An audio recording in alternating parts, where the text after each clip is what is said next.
First, we walked the dark pine woods of America and looked for the giant. Then we crossed to the green heart of Africa and the swamp that is said to hide a living dinosaur. Tonight we go somewhere drier and older, and in its way far more frightening. To the burnt red mountains of the far south of Africa, where the land cracks open into a pit that has no bottom. The people of that country have a name for what waits down there in the dark water. The Grootslang, the great snake. And they will tell you it has been guarding its treasure since the beginning of the world. Come in. Sit down. Grootslang. It is an Afrikaans word, and it means, very simply, great snake. Its country is the Richtersveld, in the far northwest of South Africa, near the border with Namibia. This is one of the harshest places on Earth. A mountain desert of red rock and thorn, cut through by the cold green Orange River and by the vast gash of the Fish River Canyon just across the border.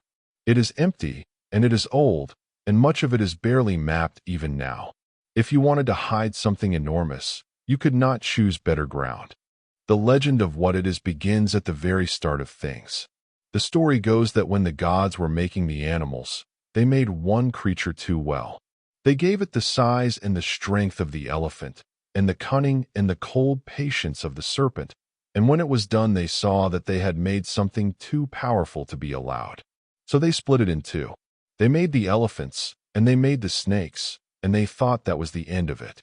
But the stories say one of the original creatures escaped before the division. Half elephant, half serpent, and that it went deep into the earth, and that it is breeding there still. Ask the old people what it looks like, and the picture is always the same. Enormous, longer than a row of trucks, thick as a barrel, with gray hide like an elephant, and, some say, small tusks, or a great gem set into its head. It is not just big. It is clever. It lures. It is said to trade with people who find its cave, offering diamonds for a life, and it is said to punish those who try to cheat it. This is not a stupid animal blundering in the dark. In the stories, the Grootslang is old and patient, and it is always smarter than you.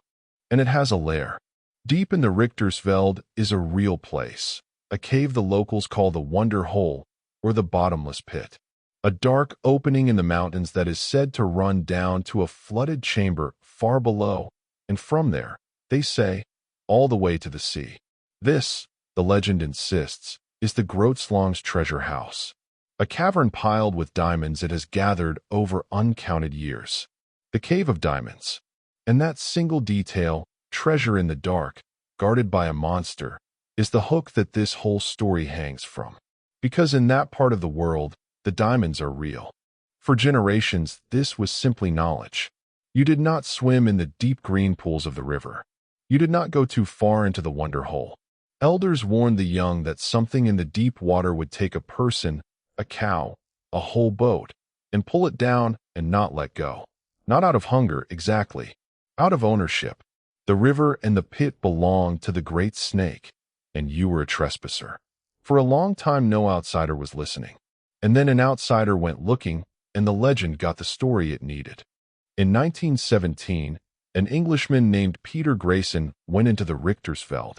The story that comes down to us is that he was hunting for the Cave of Diamonds, chasing the treasure the legend promised. It went wrong almost at once. Members of his party, it is said, were killed, taken by lions and by other animals of that hard country. And then, near a place called the Wonder Hole, Peter Grayson himself walked into the mountains and was never seen again. A search found nothing. In the retelling, there is only one thing left to blame. The guardian of the cave he came to rob. The river has its own accounts. Along the Orange River and up in the Fish River Canyon, there are the same kinds of stories the world tells about deep water everywhere. Something vast moving just under the surface. Awake with no boat. A coil, gray and wet, seen for a moment on a far bank at dusk and gone before anyone could be sure. Fishermen who felt something take hold beneath them and let go. None of it is proof. All of it is the same shape. A serpent too big to be a real snake, in water too deep to see the bottom. So what is actually there to hold in your hand? A real cave, in real mountains, that really does go down into flooded dark no one has fully explored. A real disappearance in 1917 of a real man who went looking for treasure. Real diamonds in the ground all around it. And centuries of testimony from people who had every reason to respect that river and no reason at all to invent an elephant-headed snake. It is a powerful stack of things, and it runs straight into the same wall as the giant and the dinosaur. Not one bone, not one clear photograph, not one body of a great snake, ever. And the skeptics have the ground firmly under them here. Southern Africa does have enormous snakes.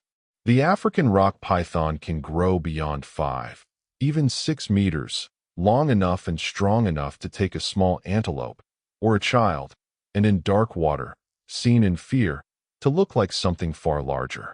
There are huge monitor lizards. There are the ordinary dangers of a flooded cave and a fast cold river, which need no monster at all to kill a man. And there is the oldest engine in folklore, a deadly place, and a story invented to keep people away from it. Warn a child about a snake god, and the child stays out of the drowning pool. But notice what sits at the center of this one, that the others did not have. Treasure. The Grootslang does not just guard a swamp or a stretch of forest. It guards diamonds, in a land that genuinely made men rich and got men killed. And that changes the story. It is no longer only about what is real. It is about greed, and the very old human idea that the best things are guarded by the worst things, and that if you want the treasure, you have to get past the monster in the dark.